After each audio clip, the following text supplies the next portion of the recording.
Welcome dear students with the grade 7 maths class of St. Peter's College, Colombo 4, Nikamu branch. So today our lesson is unit number 15, equations and formula. So in this lesson we are going to talk about equations. So I hope you have an idea and I think you can remember the previous lesson, algebraic expressions. So in that lesson we mainly discuss about constructing algebraic expressions and solving algebraic expressions, simplifying. So in equations lesson, we need a small idea. We have to have an idea about expressions because if I have to talk about the formation of an equation, right? Look at this example. This equation is formed using expressions and some numbers, right? Equation is equated to a number.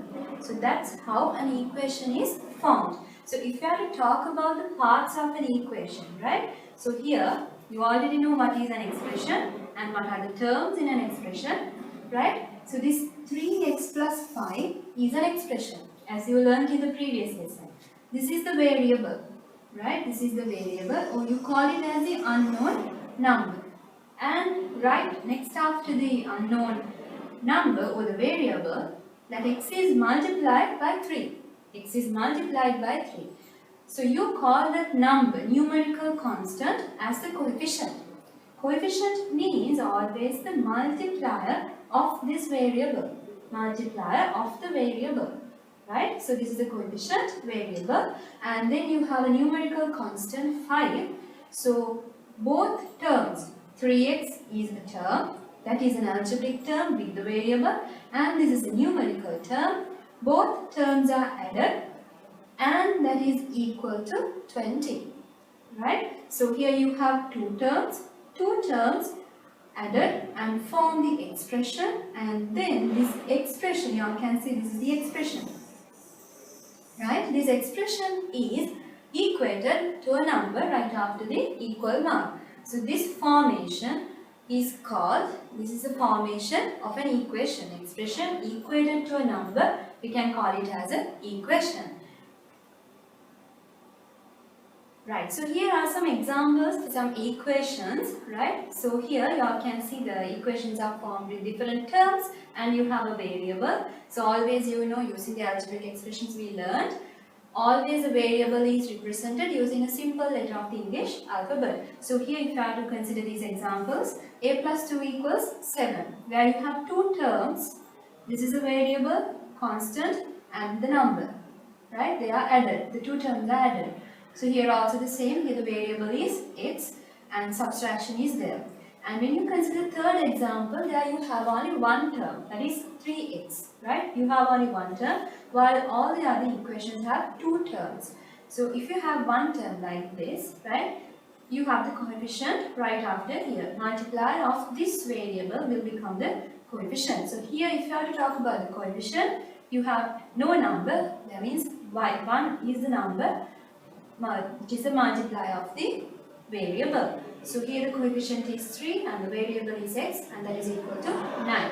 So here also you have two terms equal to a number forming an equation. So if you talk about, if you look at these two examples, this is a constant and this is a variable and this is a coefficient. 2 is the coefficient. And here 5 is the constant and a is the variable, and the multiplier of this variable 2 will become the coefficient. So these are some simple equations that we can have, right? So now we are going to move to the next part of the lesson, that is constructing simple equations, right? So I think you can remember in algebraic expressions also we constructed expressions. Likewise, the only difference here is we have the equal mark and a number next to the equal mark. That is the only difference between the expressions and the equation. So here we are going to construct equations. So you are given an incident, so you have to read it, and you are given a variable which is the unknown term that is represented using a simple letter of the English alphabet. Sometimes they might not give you the letter. So if in those cases you have to consider a letter. Right, so we'll see the first one. When 7 is added to the number represented by x, the value obtained is 20. Now here you are given the unknown variable or the unknown term, number represented by x. You don't know the number you have to represent it in terms of x, and then this is the unknown term or the variable, and for that number you are going to add 7. 7 is added to this number, right? This is an expression, and then you have the equal mark. Value obtained is 20. Once you add these two, you will have the value of 20. So that is an equation. This is an expression. Expression is equal to number, forming an equation. The same manner, second example, someone received a salary of X rupees in January. The amount remaining from his salary after he had sent 5,000 to his mother was 8,000. Now there's a certain amount, that is X, that is a salary obtained by someone in the month of January. So X is the salary, the total salary. From this salary, you don't know the total amount, take it as the letter X. From this salary, he is going to give 5,000 rupees to his mother. 5,000 rupees to his mother. Now, if you are to calculate the remaining amount with someone, right, after giving 5,000, what you have to do? You have to subtract from the total, right? So, we'll write that step. From the total, you are going to subtract the amount given to the mother. This is the amount given to the mother, this is the total salary. So, once you subtract, you will get the remaining amount in hand with someone. So, that remaining amount is given as 8,000. After giving to his mother, the remaining amount is 8,000. So, you can equal this expression to the remaining amount, because this expression is developed, that is for the remaining amount. So, you can easily equal it to the remaining amount, 8,000. Right, we'll look into some more constructing equations. So, where you have the third one, the amount of money, the amount spent on 3 pencils of the same type. You have 3 pencils, you don't know the price of 1 pencil. So, take the price of 1 pencil as, write P rupees. Here you are given the letter P.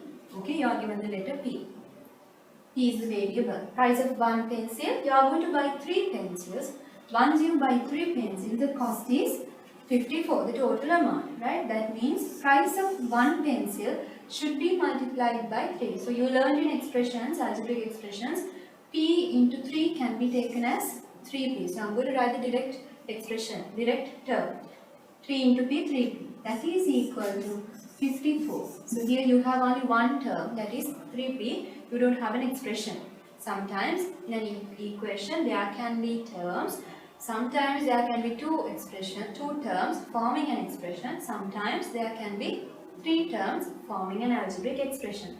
So here, when 12 is subtracted from 5 times a certain number, 5 times a certain number, the certain number is not given.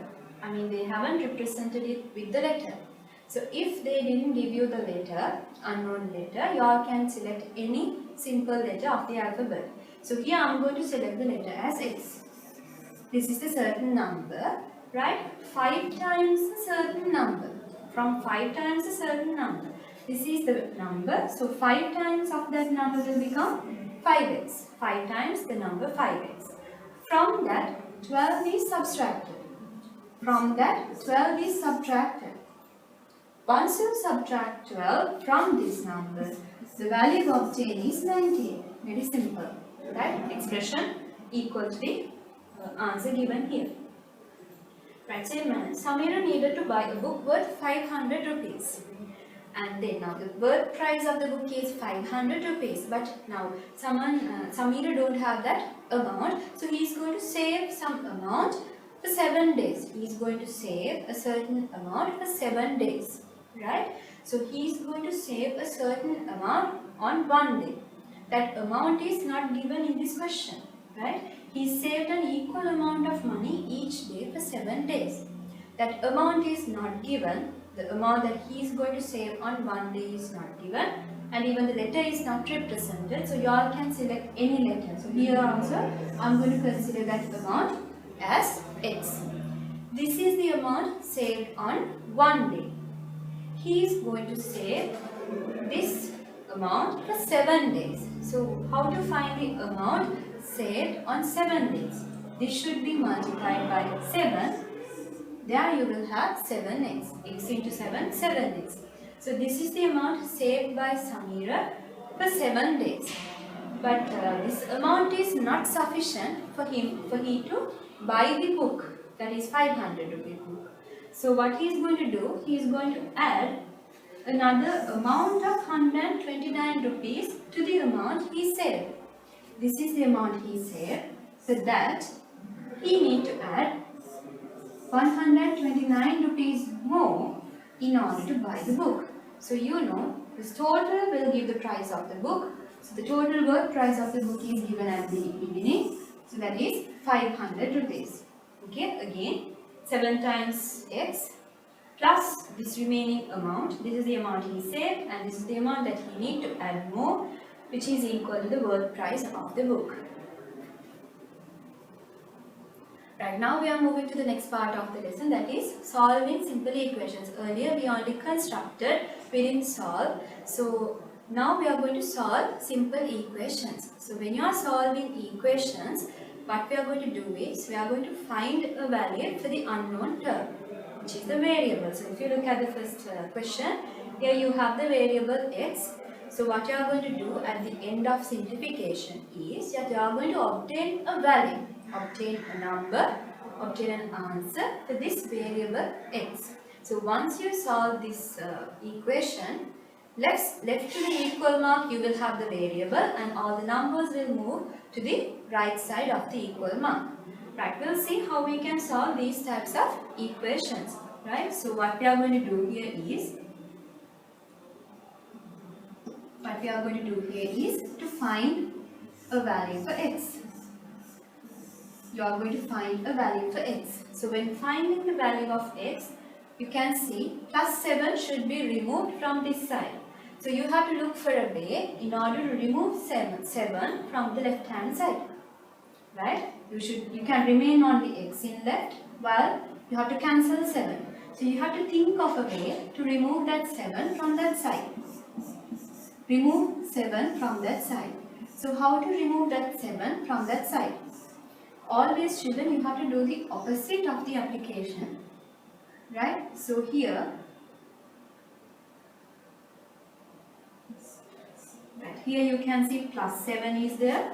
Right? Plus 7 is there. So in order to cancel plus 7, always do the opposite of this operation. Since it is plus, opposite is minus.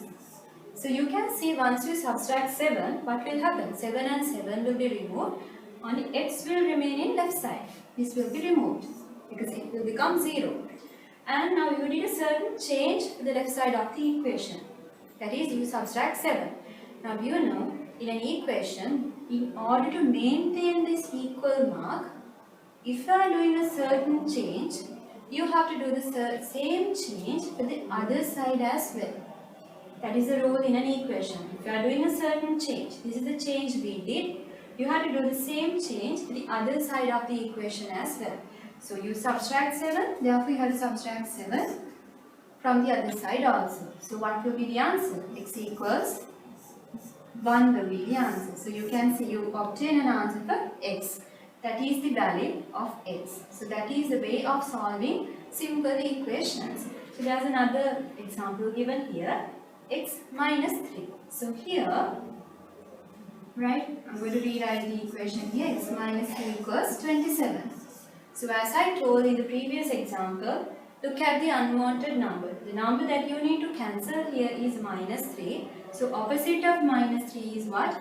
Plus 3. So you have to add 3. So once you add 3, you can see these 3 will cancel off. So you have to do the same change for the other side also in order to maintain the equal mark.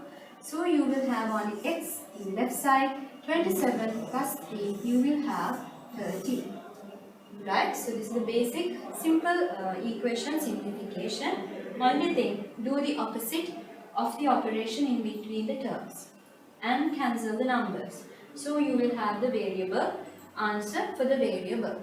Okay, so let's see some more examples of solving. So here 6x equals 48, right? So here you have only one term.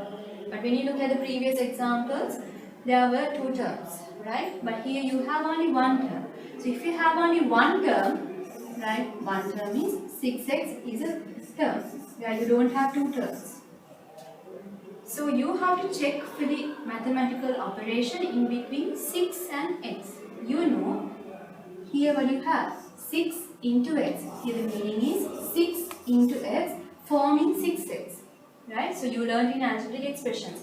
So what is the opposite of multiplication? It is division. So in order to cancel 6, you have to do the opposite of this, which means division.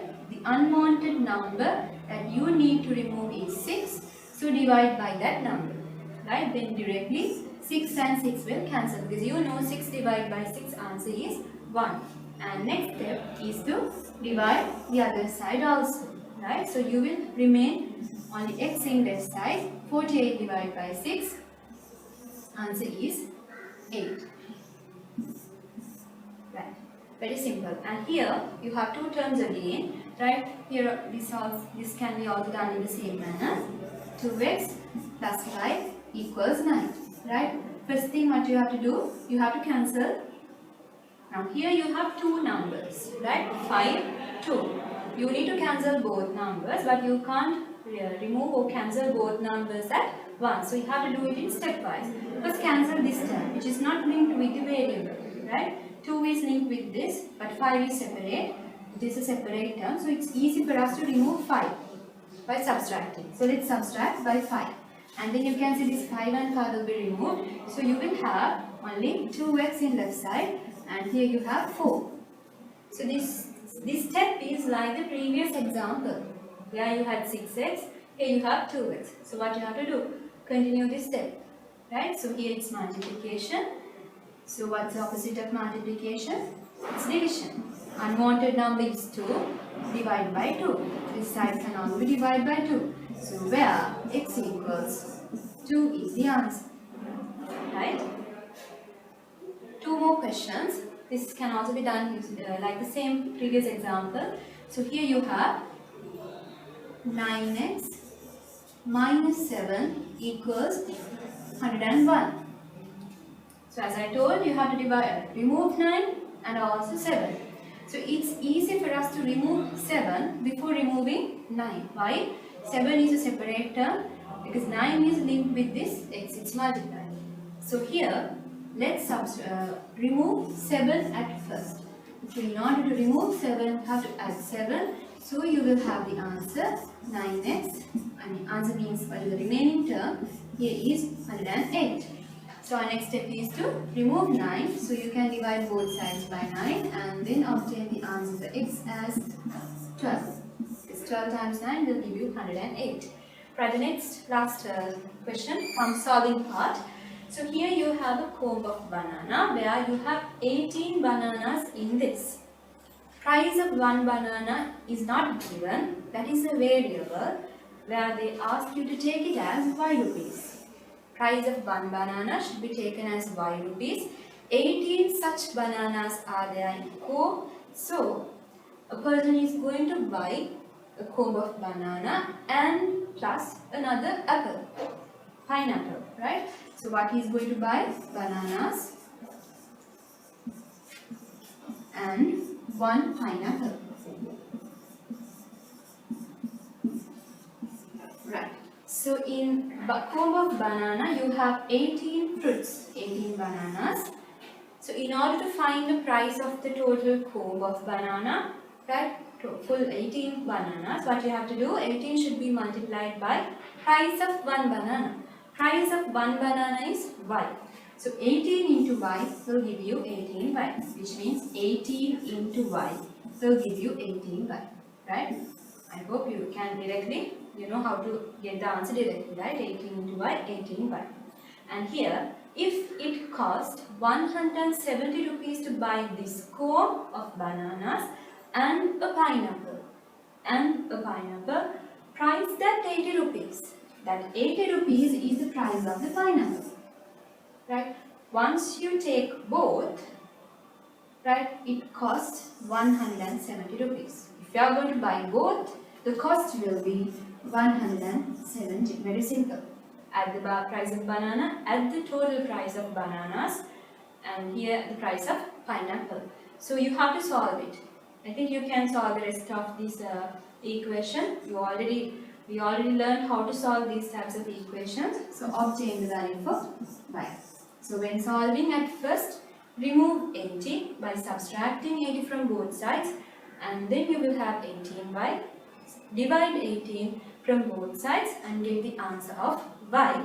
Y means the price of one banana.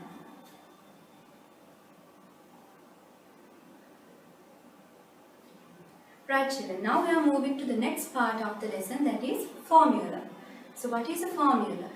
Maybe you heard this word in algebraic expressions also, because we derived some formulas in algebraic expressions.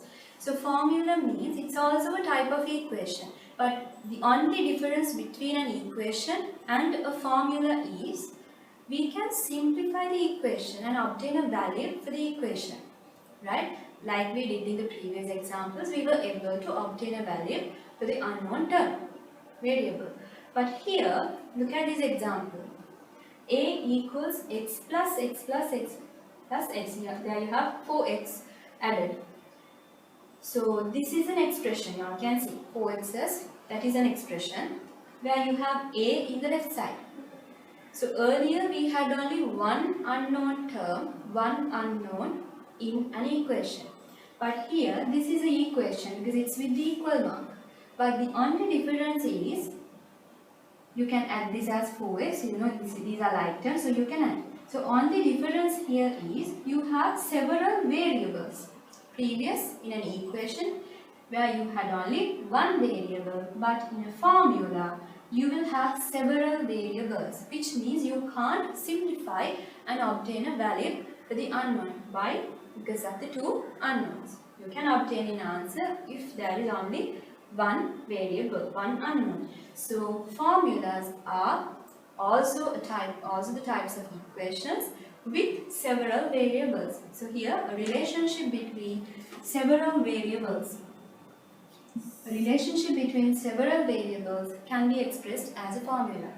A, x, two variables are there, right? So you can't simplify this and obtain a value. So these are called as formulas. Now we are going to move to deriving some formulas in this example. So here you can see a rectangular figure is given, right? So the length and breadth of this rectangular shaped figure are given in terms of L, right? There you have to take the length and breadth of the rectangle as 2L and L. Length is 12, right? Breadth is L.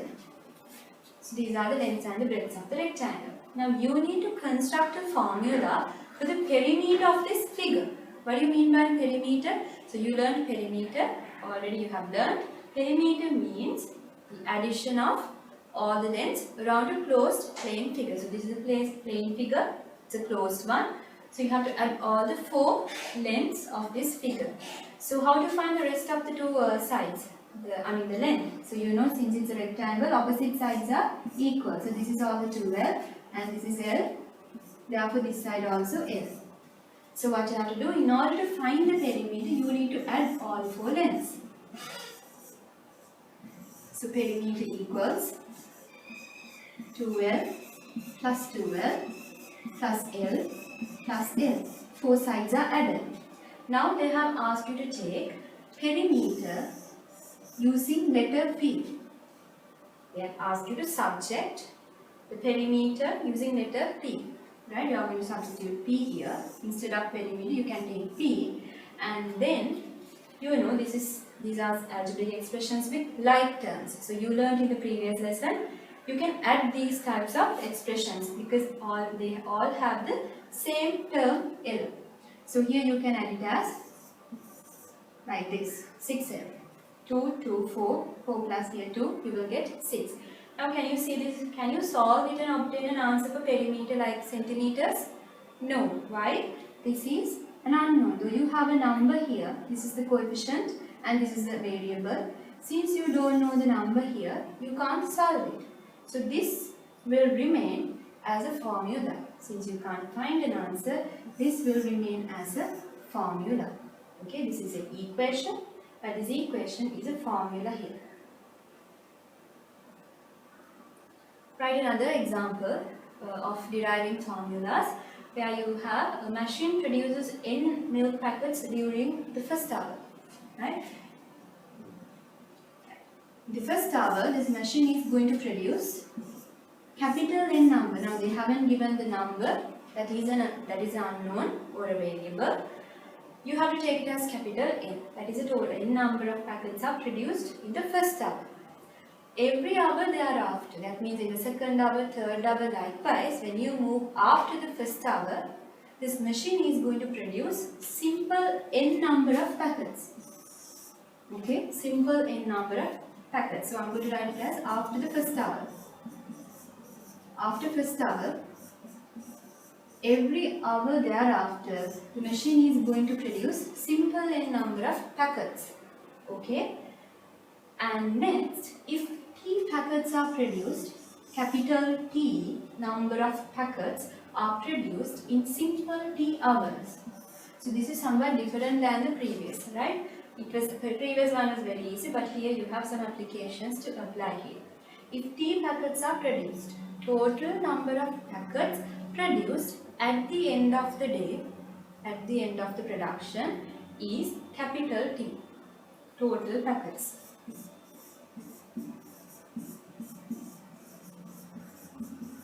Total packets, you have to take it as it should be taken as capital T.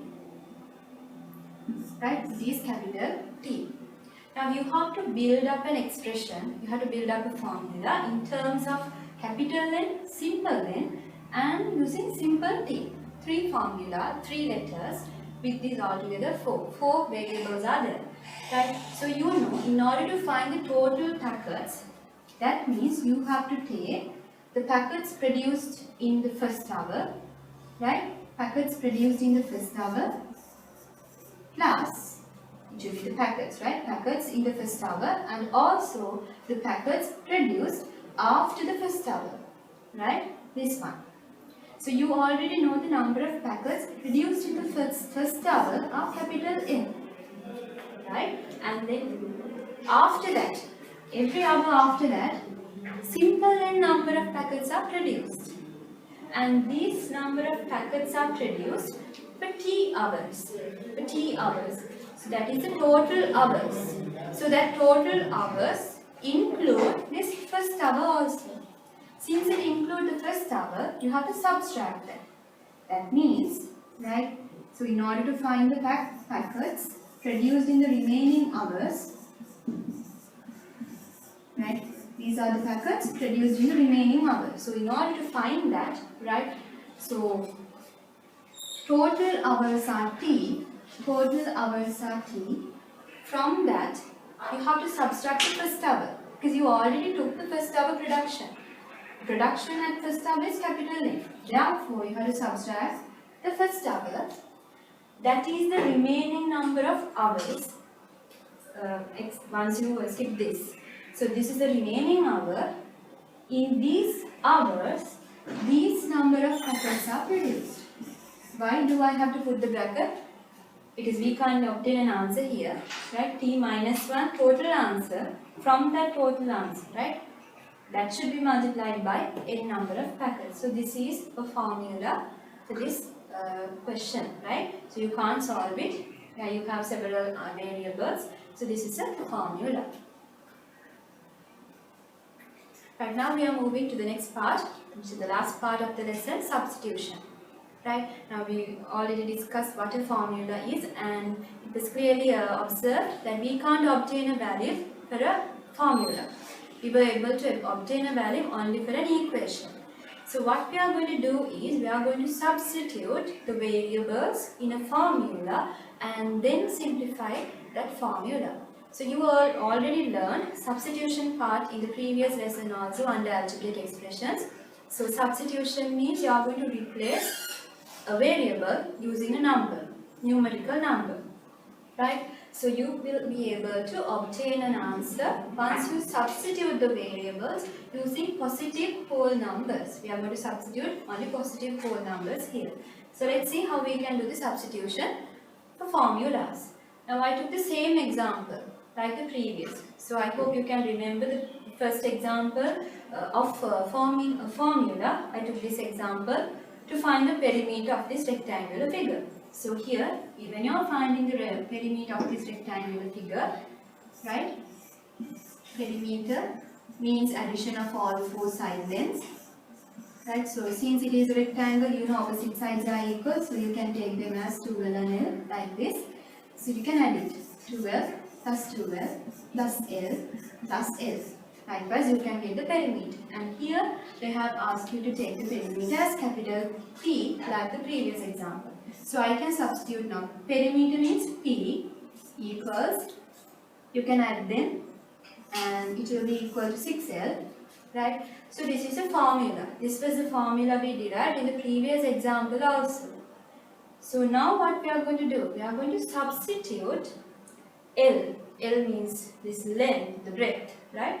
L using the value that they have asked. Now they are asking what will be the perimeter of this figure if this L becomes 5. What will happen if L becomes 5? So you are going to replace this L, right? Perimeter equals 6, right? You are going to replace L. L means now 5. You have to replace L using this value. You know what is the operation in between these two? That is multiplication. 6 into L. 6 into 5. Answer is 30. And the unit here is, they have given it in centimeters. So you have to take the answer in centimeters. So very simple. This is the formula and then we substitute for the variable. This was the variable, so it seems like an equation. So where in an equation you have only one unknown. This is the subject of the formula, right? Subject means the letter, right? Subject means the letter. So here the letter P, perimeter equals 30 centimeters. Right, we'll do the last example from substitution. So where you have a triangle, that's a scalene triangle with 3 different side lengths. All 3 are different to each other. That's why here 3 letters are there in order to represent the lengths. So A, B, C are the 3 lengths of this triangle. And again you need to take the perimeter. So you know, in order to find the perimeter, what you have to do, you have to add all the side lengths. So in finding the perimeter, you have to add all the side lengths of this triangle. So 3 side lengths are given with variables A, B, C. Can you add this and write it as A, B, C? No, you can't add this and write it as A, B, C. It's wrong. Why? They are 3 different terms. They are not like terms. So you have to remain the formula like this. And subject of the formula, which is the perimeter, you have to take it as P. Perimeter P equals A plus B plus C. So this is the formula. Right? This is the formula, you can add it more. Right. In next step, they ask you to find the value of the perimeter if these lengths take these values. What will happen if these side lengths will take these values? So you will be able to obtain an answer. How? You can see. Now we are going to replace. So A, now the value is 4 centimeters, and now the value of B is 5 centimeters, and finally the value of C should be taken as 6 centimeters. Right, now you can add all 3. Perimeter equals 4 plus 5 is 9, 9 plus 6 will give you 15 centimeters. Right, so this is the answer or the value obtained with the perimeter of the triangle given if they take these values. So that's what you call as substitution. You substitute the variables using the values, numerical values. This was the formula, substituted values, and then we were able to obtain a value. So this is the end of our lesson, students. So I hope the lesson is clear. So if you have to summarize what we learned, we constructed equations and then we simplified equations, and then we learned how to develop, how to construct formulas, and we learned the subject of the formula also, and then finally how to obtain a value for a formula using substitution method. So those are the things we learned in this lesson. So that's the end. Hope to meet you with another lesson in a video. Thank you.